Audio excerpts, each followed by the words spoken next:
Shalom Bapak Ibu saudara yang terkasih. Apa kabar? Saya percaya hari ini semua jemaat diberkati Tuhan. Semua dalam keadaan baik dan hati saya penuh dengan sukacita kalau hari ini kita boleh berjumpa kembali di dalam ibadah yang disertai dengan perjamuan kudus. Mari sebelum kita mulai ibadah kita akan bersama-sama berdoa terlebih dahulu. Terima kasih Tuhan untuk kasih setia Tuhan yang sangat besar yang Tuhan sudah berikan kepada kami. Sampai pada hari ini kami boleh ada, ini semua karena kasih karunia yang Tuhan berikan kepada setiap kami jemaat-Mu. Kami bersyukur Tuhan di hari yang baru, di minggu pertama di bulan ini Tuhan, bulan Juni, kami boleh datang kepada Engkau. Kalau sebentar Tuhan kami hendak menerima kebenaran firman Tuhan, kami percaya Roh Kudus Engkau yang akan mengurapi setiap hati kami, sehingga kami dapat mendengar suara-Mu, kami boleh mengerti apa yang menjadi kehendak-Mu melalui kebenaran firman Tuhan. Terima kasih Tuhan, kami akan menerima firman Tuhan hari ini di dalam nama Tuhan Yesus Kristus. Amin. Mari Bapak Ibu Saudara yang terkasih, kita akan bersama-sama menerima kebenaran firman Tuhan yang hari ini saya berikan satu judul firman Tuhan, Kasih Yesus yang Menyelamatkan. Terlebih dahulu kita akan membaca dari kitab Nabi Yesaya, Fatsal yang ke-53, ayat yang ke-1 sampai yang ke-9. Demikian bunyi firman Tuhan. Siapakah yang percaya kepada berita yang kami dengar, dan kepada siapakah tangan kekuasaan Tuhan dinyatakan? Sebagai taruk ia tumbuh di hadapan Tuhan, dan sebagai tunas dari tanah kering. Ia tidak tampan, dan semaraknya pun tidak ada, sehingga kita memandang dia, dan rupa pun tidak, sehingga kita menginginkannya. Ia dihina dan dihindari orang, seorang yang penuh kesengsaraan, yang biasa menderita kesakitan. Ia sangat dihina sehingga orang menutup mukanya terhadap dia. Dan bagi kita pun dia tidak masuk hitungan. Tetapi sesungguhnya penyakit kitalah yang ditanggungnya, dan kesengsaraan kita yang dipikulnya. Padahal kita mengira dia kena tulah, dipukul dan ditindas Allah. Tetapi dia tertikam oleh karena pemberontakan kita. Dia diremukkan oleh karena kejahatan kita. Ganjaran yang mendatangkan keselamatan bagi kita ditimpakan kepadanya, dan oleh bilur-bilurnya kita menjadi sembuh. Kita sekalian sesat seperti domba, masing-masing kita mengambil jalannya sendiri, tetapi Tuhan telah menimpakan kepadanya kejahatan kita sekalian. Dia dianiaya, tetapi dia membiarkan diri ditindas, dan tidak membuka mulutnya seperti anak domba yang dibawa ke pembantaian, seperti induk domba yang keluh di depan orang-orang yang menggunting bulunya. Ia tidak membuka mulutnya. Sesudah penahanan dan penghukuman ia terambil, dan tentang nasibnya, siapakah yang memikirkannya? Sungguh ia terputus dari negeri orang-orang hidup, dan karena pemberontakan umatku, ia kena tulah.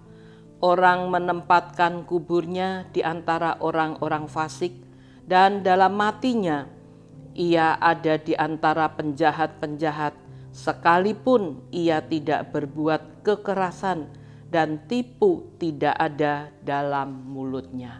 Amin. Inilah ayat yang sudah kita baca. Kita tahu bahwa kitab Nabi Yesaya, Fatsal yang ke-53 ini adalah salah satu nubuatan tentang Tuhan Yesus yang akan menderita, disalib karena dosa manusia. Dan kita juga tahu dari firman Tuhan ini, setelah ratusan tahun dinubuatkan oleh Yesaya, akhirnya nubuatan ini menjadi kenyataan.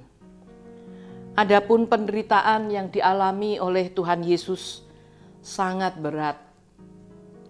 Kita tahu bagaimana ketika Tuhan Yesus sedang berdoa di Taman Getsemani, ia sampai mengeluarkan keringat seperti darah karena pergumulannya yang hebat. Juga Yesus dibawa, digiring ke hadapan Hanas dan Pilatus waktu itu. Dia digiring seperti orang membawa binatang. Itu yang sudah dilakukan oleh Yesus. Belum lagi dia juga harus diikat bagaikan Tuhan Yesus seorang penjahat. Juga dia diberikan olokan-olokan. Ketika Tuhan Yesus digiring berjalan, olokan-olokan dari tentara Herodes yang disamakan dengan perampok. Bahkan ketika dia di atas kayu salib, Tuhan Yesus juga dipakaikan mahkota duri. Waktu dalam perjalanan digiring juga tidak luput, dia dicambuk. Dengan cambukan bukan sekedar cambuk yang ringan, tapi cambuknya terbuat dari besi, ujungnya diberikan besi yang tajam, dan itu yang dicambukkan ke tubuh Yesus. Kalau kita mendengar, melihat bagaimana ketika Tuhan Yesus sebelum dia naik ke atas kayu salib, betapa luar biasa penderitaannya. Betapa hebat apa yang dialami oleh Tuhan Yesus. Tuhan Yesus menderita padahal dia tidak berbuat dosa. Dia akan mati di kayu salib bukan karena perbuatan dosanya, tetapi Yesus mati bagi manusia, bagi setiap kita, bagi manusia yang seharusnya kita ini masuk ke dalam neraka yang kekal. Tetapi Ia telah menggantikan kita. Dia telah menjadi korban bagi keselamatan kita. Dan itulah bukti dari kasih Tuhan yang mengasihi kita semua. Untuk apa? Tuhan merindukan untuk menyelamatkan setiap kita, supaya kita ini, manusia yang berdosa ini, diselamatkan. Dan kalau kita berpikir mungkin, mengapa Tuhan Yesus mau melakukan seperti itu? Mengapa Tuhan Yesus sampai mau melakukan semuanya itu bagi kita, bagi manusia yang berdosa? Mari kita akan melihat ada beberapa hal yang ingin saya sampaikan, mengapa Yesus mau melakukan ini bagi kita. Yang pertama, kita tahu bahwa Tuhan Yesus sangat mengasihi kita. Karena Ia sangat mengasihi kita, maka Dia mau melakukan itu bagi kita. Apa saja yang tadi sudah saya uraikan, Dia terima, karena Dia sangat mengasihi kita. Di dalam Injil Yohanes pasal 3 ayat yang ke-16, kalau kita melihat ayat ini dikatakan, karena begitu besar kasih Allah akan dunia ini, sehingga Ia telah mengaruniakan anaknya yang tunggal, supaya setiap orang yang percaya kepadanya tidak binasa, melainkan beroleh hidup yang kekal. Amin. Nah, inilah kasih Tuhan. Karena begitu besar kasih Allah akan dunia ini. Allah begitu mengasihi kita, mengasihi semua orang yang ada di dalam dunia ini, sehingga Dia mengaruniakan anaknya yang tunggal untuk mati di atas kayu salib. Yesus, Dia harus mati di atas kayu salib, sehingga kita ini manusia menjadi selamat. Kasih-Nya membuat Dia rela berkorban untuk manusia berdosa. Kasih yang luar biasa diberikan Tuhan.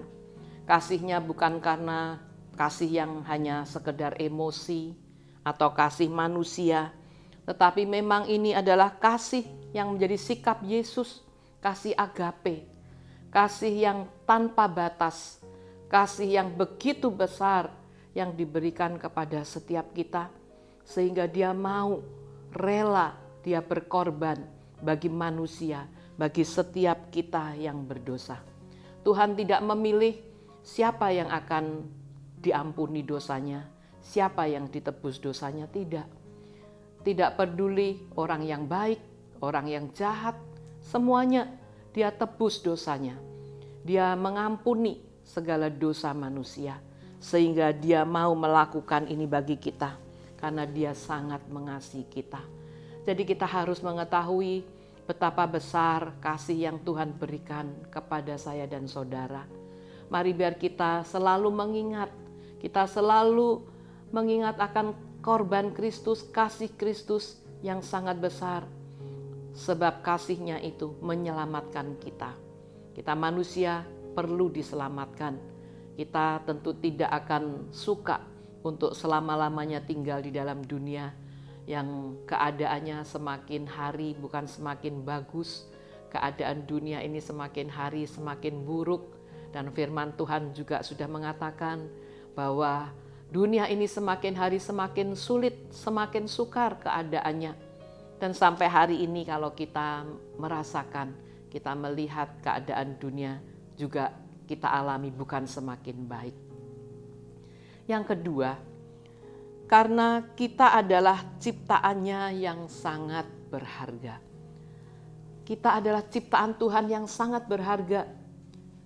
Tuhan menciptakan langit dan bumi dan segala isinya. Tetapi kita manusia ini adalah ciptaan yang sangat berharga. Kalau kita membaca di dalam kitab Ulangan, pasal 32, ayat yang ke-10. Kitab Ulangan, pasal 32 ayat 10 dikatakan, didapatinya dia di suatu negeri, di padang gurun, di tengah-tengah ketandusan dan auman padang belantara.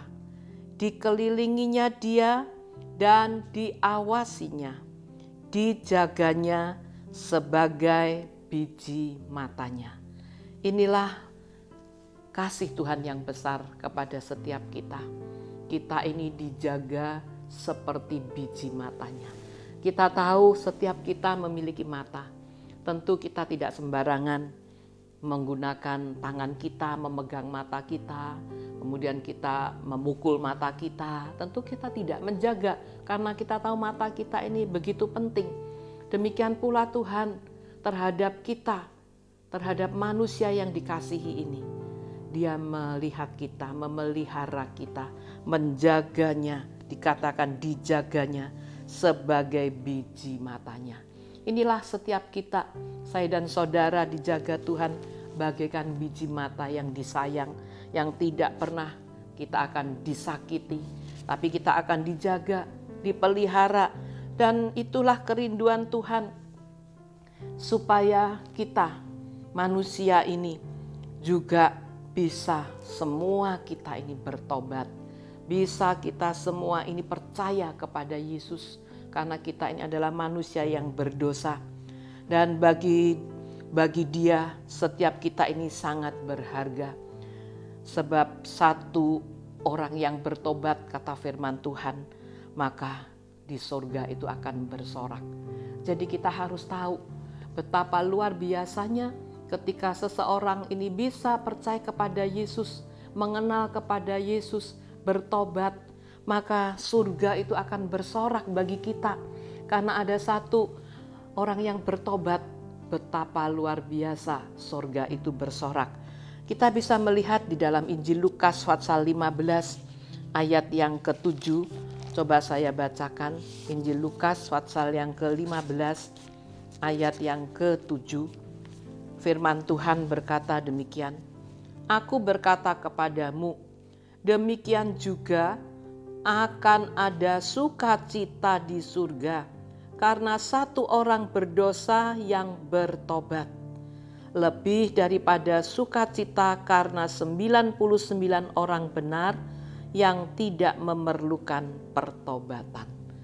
Jadi di surga sana terjadi satu sukacita yang besar ketika ada satu orang yang bertobat. Dan itulah yang Tuhan kehendaki dari setiap kehidupan kita manusia. Mari biarlah kita sebagai anak-anak Tuhan orang-orang yang percaya kepada Yesus, kita mau mengerti bahwa Tuhan merindukan semua orang bisa bertobat, bisa mengenal kepada Yesus. Dia yang sudah memberikan kasih-Nya yang sangat besar. Dia yang sudah rela mati bagi kita, berkorban menebus dosa kita. Jangan hanya kita yang sudah percaya, tapi mari kita juga perlu melihat kepada saudara-saudara kita, sahabat-sahabat kita, mungkin ada yang belum percaya kepada Yesus. Mari kita bawa kepada Dia supaya dia juga bisa bertobat, supaya saudara-saudara kita bisa mengenal Yesus dan mereka juga akan diselamatkan kehidupannya seperti apa yang kita terima dari Tuhan Yesus. Dan berikutnya yang ketiga, mengapa Yesus mau melakukan itu? Dia mau mati bagi kita karena Dia memang mau mati untuk dosa kita. Tuhan Yesus memang mau mati untuk dosa kita, bukan untuk yang lain, tapi Tuhan mau mati untuk dosa kita. Betapa besar dosa yang ada di dalam setiap kehidupan kita. Dan saya percaya di dalam dunia ini tidak ada orang yang mau mati bagi kita untuk menebus segala kesalahan kita. Tidak ada mungkin teman kita, sahabat kita yang mau mati bagi kita. Tetapi Yesus memang mau mati bagi saya dan saudara, menebus dosa kita. Dia mau melakukan bagi kita orang-orang yang berdosa. Supaya apa? Supaya kita ini selamat. Supaya kita ini dibebaskan dari penghukuman yang sangat mengerikan. Kalau kita masih hidup di dalam dosa, maka kelak kita akan dihukum. Dan hukuman yang akan kita terima begitu mengerikan. Hukuman di neraka yang kekal. Untuk itulah Tuhan Dia mau mati untuk dosa kita. Kita bisa melihat di dalam Injil Matius pasal yang ke-20 ayat yang ke-28. Injil Matius 20 ayat yang ke-28. Firman Tuhan berkata, "Sama seperti Anak Manusia datang bukan untuk dilayani, melainkan untuk melayani dan untuk memberikan nyawanya menjadi tebusan bagi banyak orang." Amin.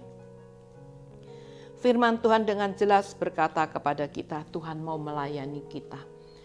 Itu sebabnya Dia mau memberikan hidupnya untuk menebus dosa kita. Dia rela mati untuk kita. Memang Dia mau. Jadi itulah kasih Tuhan yang sangat besar yang sudah diberikan kepada kita. Dia itu dikatakan firman Tuhan melayani. Dia bukan untuk dilayani, tetapi Dia mau melayani. Dia mau melayani kita, apa yang menjadi kebutuhan kita, apa yang menjadi kekurangan kita di dalam kehidupan kita. Dia mau memberikan itu semua bagi kita ketika kita sudah percaya kepada Yesus. Tuhan memberikan semuanya bagi kita. Kita bisa membaca di dalam firman Tuhan, ada janji-janji yang luar biasa yang diberikan bagi setiap kita.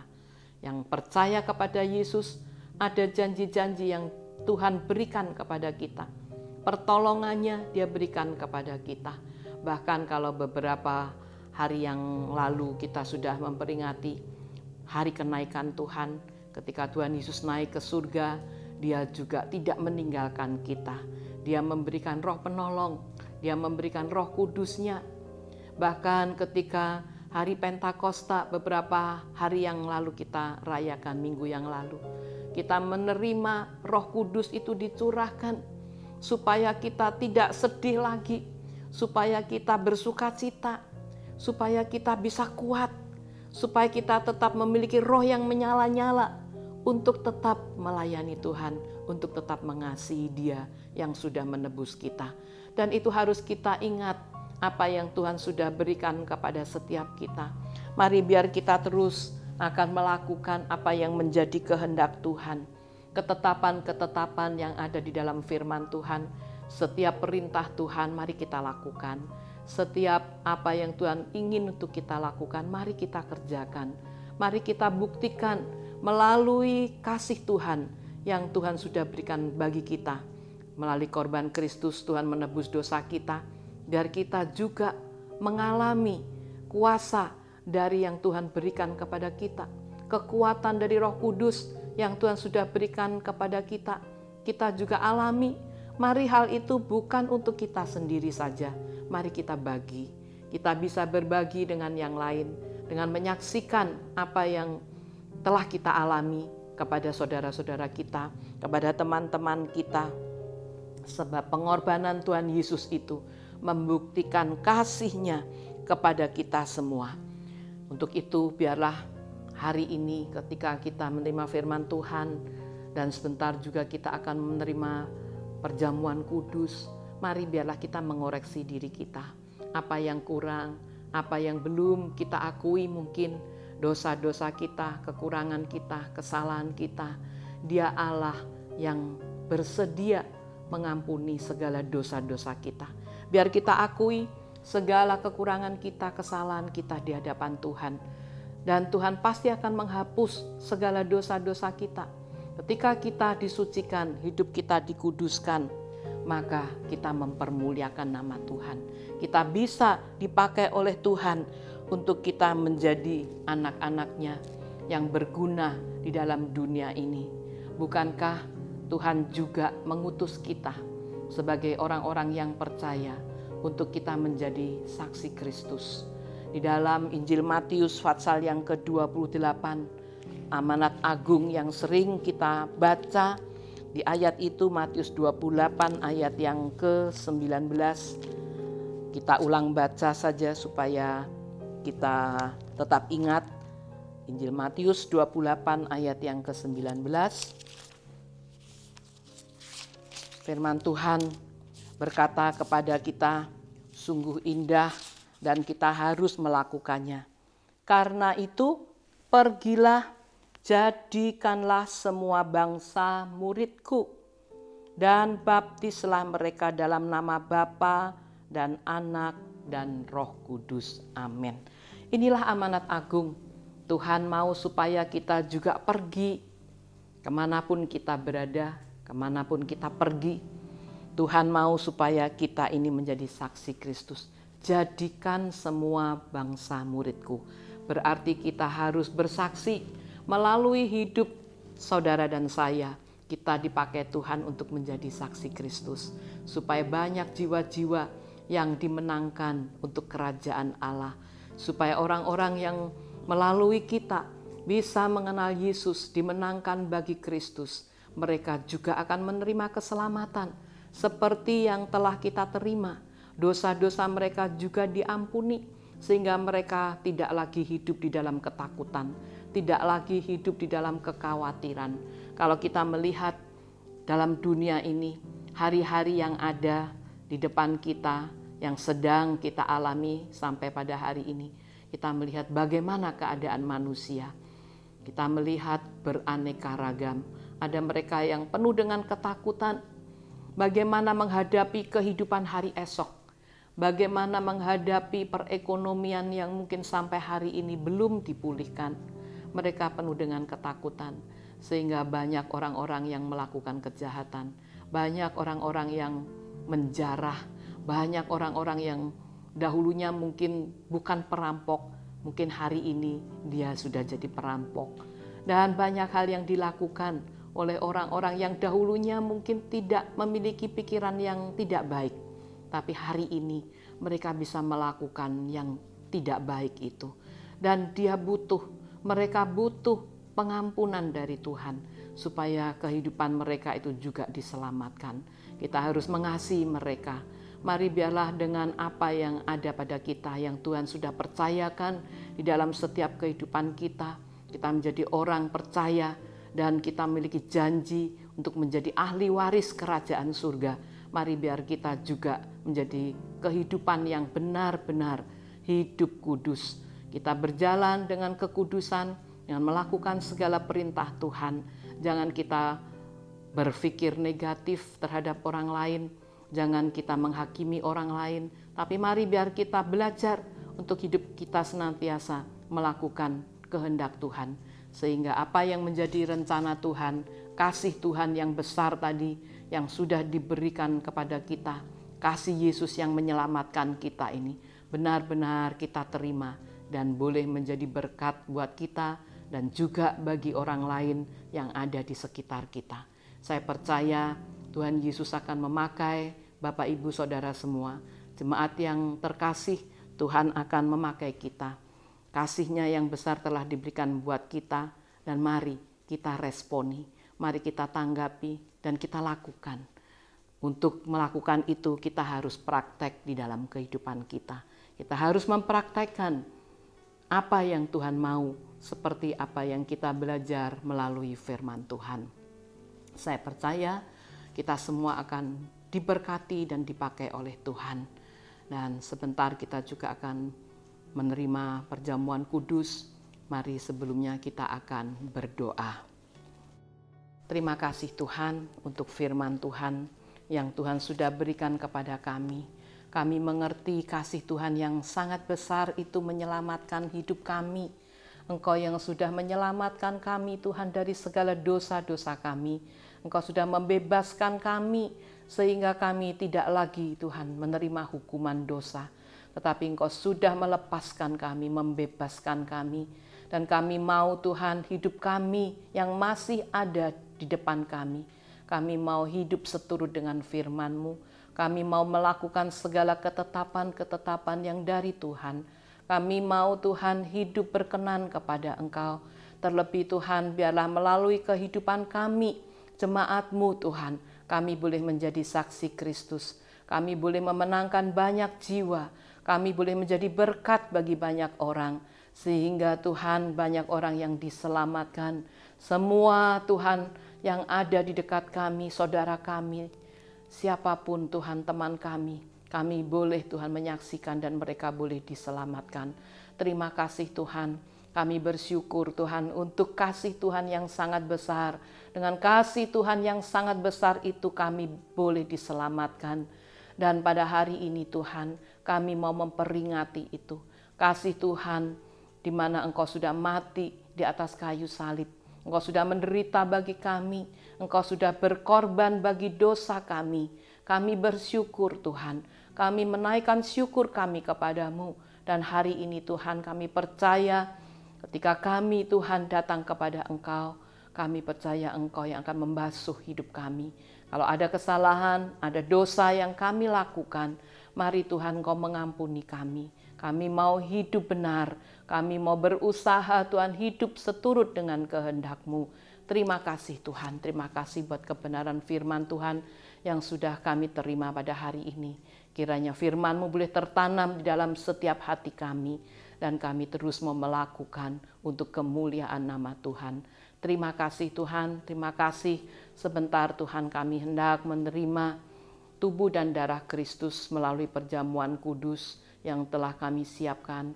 Mari Tuhan layakan kami supaya apapun yang menjadi kebutuhan kami tahu Tuhan melalui korban Kristus Engkau sudah menanggung semuanya bagi kami Tuhan. Dan kami mau sambut tubuh dan darah Kristus ini dengan penuh sukacita. Terima kasih Tuhan, terima kasih. Dalam nama Tuhan Yesus kami berdoa. Amin. Mari Bapak Ibu Saudara kita persiapkan untuk perjamuan kudus kita. Saudara telah mempersiapkan roti masing-masing. Dan mari kita persiapkan, kita pegang roti di tangan kanan kita. Dan saya akan membacakan sebuah ayat di 1 Korintus pasal 11 ayat 23 sampai yang ke-25. Sebab apa yang telah kuteruskan kepadamu telah aku terima dari Tuhan, yaitu bahwa Tuhan Yesus pada malam waktu itu diserahkan mengambil roti, dan sesudah itu ia mengucap syukur atasnya, ia memecah-mecahkannya dan berkata, "Inilah tubuhku yang diserahkan bagi kamu. Perbuatlah ini menjadi peringatan akan aku." Mari Bapak Ibu Saudara, tubuh Kristus, roti yang ada di tangan kita akan terima sebagai tubuh Tuhan di dalam nama Tuhan Yesus.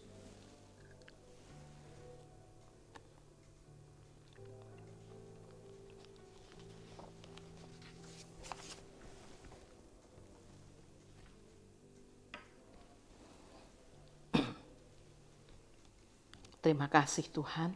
Mari kita angkat cawan anggur yang ada di tangan kita. Ayat yang ke-25 dikatakan, demikian juga ia mengambil cawan sesudah makan, lalu berkata, cawan ini adalah perjanjian baru yang dimeteraikan oleh darahku.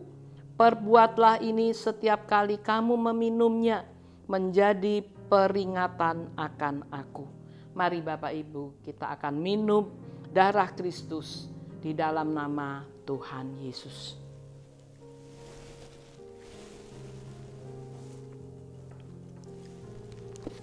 Mari kita berdoa. Terima kasih Tuhan untuk tubuh dan darah Kristus yang Tuhan sudah berikan bagi kami. Kami boleh mengingat akan korban Tuhan. Itu adalah bukti kasih Yesus yang sangat besar yang telah menyelamatkan kami. Kami telah menerima tubuh dan darah Kristus. Kami memperingati Tuhan kematian Yesus yang Tuhan sudah berkorban bagi dosa kami. Kami bersyukur, kami berterima kasih Tuhan. Engkau sangat mengasihi kami. Kami percaya Tuhan, kami menjadi milik-Mu. Kami menjadi warga kerajaan surga. Dan Engkau tidak pernah meninggalkan kami. Engkau selalu ada beserta dengan kami. Apapun Tuhan keadaan kami, dimanapun kami berada, kami percaya Tuhan Engkau selalu bersama dengan kami. Bahkan Kau selalu Tuhan menjaga kami bagaikan biji mata Tuhan. Kami percaya Tuhan kasih Tuhan itu tidak akan habis bagi kami. Kasih-Mu yang sangat besar telah Kau berikan bagi kami. Di dalam menghadapi segala persoalan, menghadapi segala masalah yang sedang kami hadapi, hari-hari yang ada yang sedang kami lewati, banyak pergumulan mungkin Tuhan, banyak hal yang kami alami. Kami percaya Tuhan, Engkau selalu menyertai kami. Karena darah Kristus, korban Kristus, tubuh dan darah Kristus itu yang telah menyatu di dalam hidup kami. Yang memberikan kepada kami kekuatan, memberikan kepada kami kemampuan. Sehingga kami bisa Tuhan menghadapi semua yang ada dengan kekuatan yang dari Tuhan. Dan Roh Kudus-Mu yang selalu ada beserta dengan kami. Roh penolong, roh penghibur itu yang selalu ada di dalam setiap kehidupan kami. Kami percaya Tuhan, Engkau tidak meninggalkan kami. Terima kasih Tuhan, kami bersyukur Tuhan pada hari ini kami boleh beribadah kepada Engkau. Biarlah waktu-waktu yang ada, yang masih Tuhan berikan kesempatan buat kami bisa Tuhan kembali beribadah di dalam rumah ibadah kami. Dan kami juga mau mentaati Tuhan segala peraturan-peraturan yang ada, yang diberikan oleh pemerintah kami. Kami mau lakukan itu, sehingga dalam ibadah kami percaya Engkau juga pasti akan memberkati kami. Terima kasih Tuhan, mari Roh Kudus biarlah Engkau terus akan menuntun setiap langkah hidup kami. Kami percaya Tuhan dimanapun kami berada, Engkau selalu beserta dengan kami. Engkau tidak pernah meninggalkan kami Tuhan. Engkau memberkati setiap jemaat-Mu, dimanapun mereka berada Tuhan. Kami berdoa kiranya Engkau menyertai Tuhan. Engkau yang akan memberikan damai sejahtera-Mu, sukacita-Mu, senantiasa memenuhi kehidupan setiap keluarga, setiap pribadi dari jemaat Tuhan. Terima kasih Tuhan, terima kasih. Sebentar kami juga akan menyelesaikan ibadah kami. Kami percaya Engkau akan memberkati kami Tuhan. Dan mari Bapak Ibu Saudara, kita angkat tangan kita akan menerima berkat Tuhan. Kiranya berkat Tuhan dicurahkan bagi Bapak Ibu Saudara. Kasih setia dari Tuhan Yesus dilimpahkan di dalam kehidupan saudara. Dan urapan yang baru dari Allah Roh Kudus akan terus mengurapi Bapak Ibu Saudara dimanapun Bapak Ibu berada, diberkati, diurapi oleh Tuhan. Pekerjaan saudara diberkati Tuhan. Keluarga saudara diberikan damai sejahtera, diberikan sukacita, diberkati oleh Tuhan. Kesehatan saudara dipelihara oleh Tuhan. Semua jemaat boleh mengalami tubuh yang sehat dan kami boleh memuliakan nama Tuhan. Kiranya berkat Tuhan dicurahkan atas setiap keluarga mulai hari ini sampai Tuhan Yesus datang kembali. Terimalah berkat Tuhan di dalam nama Tuhan Yesus Kristus yang menerima berkat berkata, amin. Tuhan Yesus memberkati, sampai jumpa kembali.